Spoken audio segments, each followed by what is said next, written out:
Outro dia, eu estava debatendo com um pastor da Igreja Adventista sobre a divindade de Cristo. E ele usou o texto de João 10:30, dizendo assim: o Pai e eu somos um. Jesus afirmando então que assim como Deus Pai, ele era Deus. Para afirmar que Jesus se dizia Deus. Porém, o Pai e eu somos um não fala que Jesus é Deus. Eu expliquei a ele que quando Jesus disse isso, ele quis dizer que ele e Deus eram um em comunhão e vontade, não em essência. Inclusive, eu citei para ele o texto mais adiante, onde Jesus clama a Deus que faça dos apóstolos um entre si. Isso está no verso 17, no capítulo 17, verso 11. Pai Santo, guarda-os em teu nome, que me deste para que eles sejam um assim como nós. E depois, mais à frente, no versículo 21, para que eles também sejam um em nós. Eu perguntei a ele se seriam os apóstolos unidade com Jesus e Deus, e ele se calou. Lhe perguntei se seriam os apóstolos unidos em essência com Jesus e Deus. Ele permaneceu calado. Claro que não. Clamava Jesus a Deus pedindo que os discípulos permanecessem unidos em comunhão com a vontade de Deus. Como o professor explica isso? Um forte abraço e a paz a todos vocês. Professor, percebeu ali a questão dele? Sim. Quando foi usado o verso 30, dizendo que quando Jesus disse que ele e o Pai eram um, depois Jesus disse isso também para os apóstolos. Então ele fez uma comparação ali que não era em essência Deus, e estava dizendo na vontade. É isso mesmo, professor? Primeiramente, obrigado ao nosso irmão Wellington por sua pergunta. O Alcorão e a Bíblia têm várias similitudes, mas também tem várias diferenças. E uma dessas diferenças se dá em relação a Jesus, não é? Enquanto que o Alcorão apresenta Jesus como um profeta e que não é Deus, não é? Maomé deixa isso bastante claro no Alcorão. Já a Bíblia apresenta, assim, a divindade de Cristo, como veremos, inclusive, nesse texto aqui que o nosso irmão Wellington apresentou. Mas é muito bom, Wellington, perceber que você tem buscado na Bíblia conhecer mais a respeito do assunto.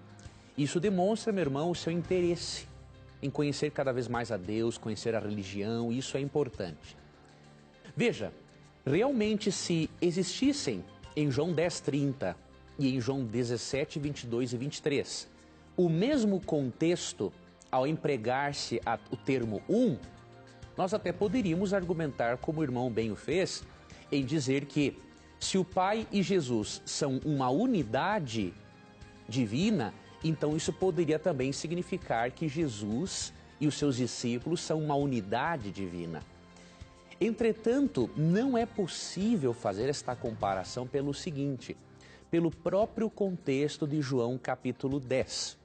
Se você ler João capítulo 10, o verso 30, isoladamente, e apresentar este verso de forma paralela, entender este verso paralelamente com João 17, 22 e 23, você não vai chegar à real conclusão daquilo que Cristo quis dizer quando ele afirmou que ele e o Pai eram um. Para você entender o propósito de Cristo, além de ler o verso 30, vamos ler até o verso 32, que diz o seguinte, 31 e 32. Eu e o Pai somos um. Os judeus, outra vez, apanharam pedras para apedrejá-lo. Jesus então lhes disse, eu vos mostrei inúmeras boas obras vindo do Pai. Por qual delas quereis lapidar-me? Os judeus lhe responderam, não te lapidamos por causa de uma boa obra, mas por blasfêmia. Porque sendo apenas homem, tu te fazes Deus. Veja, os fariseus não entenderam a expressão eu e o Pai somos um como significando simplesmente uma comunhão íntima. Eles entenderam como uma prerrogativa divina. Quando Jesus diz eu e o Pai somos um, ele está dizendo o seguinte, eu tenho a mesma essência e natureza do Pai. Por isso eles pegaram pedras para apedrejá-lo. Então perceba que contextualmente, irmão, a comparação de unidade expressa em João 10:30 com a de João 17, ela não é válida. O que Cristo está dizendo, portanto, em João 17? Assim como Cristo e o Pai são unidos tão intimamente, ele quer que os discípulos sejam unidos. Agora, para exemplificar esse tipo de união, ele realmente menciona a divindade dele, a unidade essencial que ele possui com o Pai. Uma outra coisa importante, querido irmão, é você analisar o seguinte: o propósito do Evangelho de João, um dos propósitos principais, é defender a divindade de Cristo. Então, por exemplo, se você ler no início do Evangelho, você já percebe exatamente isso. João 1, 1 a 13, verso 14. No princípio era o Verbo, e o Verbo estava com Deus, e o Verbo era Deus.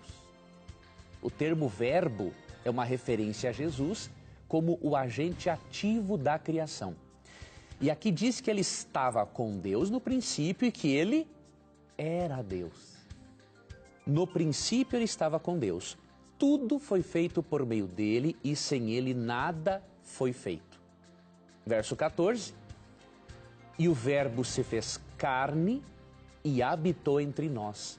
E nós vimos a sua glória, glória que ele tem junto ao Pai, como Filho único, cheio de graça e de verdade.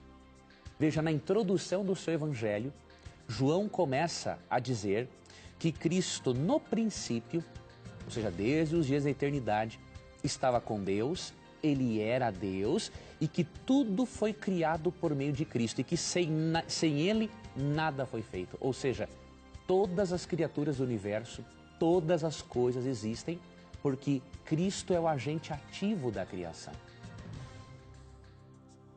Avaliando o princípio do Evangelho de João, isso também ajuda você a entender o que Cristo quis dizer em João 10,30. Eu e o Pai somos uma unidade divina.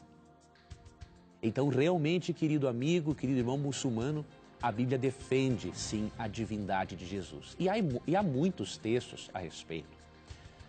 Por exemplo, até em João, vamos ler mais um aqui em João, já que o nosso tema principal da pergunta é esse, né? Em João 20, 27, veja como Tomé se dirigiu a Jesus e Jesus não o repreendeu por isso. Disse, pois, a Tomé: põe teu dedo aqui e vê as minhas mãos. Estende a tua mão e põe no meu lado, e não sejas incrédulo, mas crê. Verso 28. Respondeu Tomé: meu Senhor e meu Deus.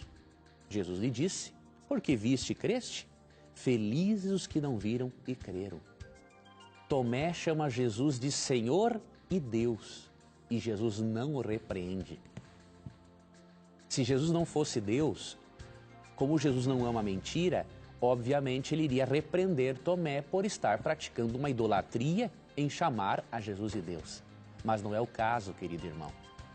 E para finalizar, analisando só o Evangelho de João, alguns textos ainda, em João, capítulo 19, verso 7, veja como que a Bíblia interpreta o termo Filho de Deus, de uma forma diferente como compreendemos aqui no Ocidente. Os judeus responderam-lhe: nós temos uma lei, e conforme essa lei ele deve morrer, porque se fez Filho de Deus. Jesus, na compreensão dos fariseus, merecia a morte porque ele se fez Filho de Deus.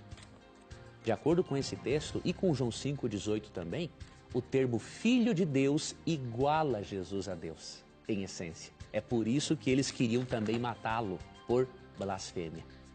Então, o propósito dos fariseus em condenar a Cristo por blasfêmia, inclusive em João 10,30, nos mostra, não é, que realmente Jesus está defendendo, sim, afirmando a sua plena divindade com o Pai e com o Espírito Santo também.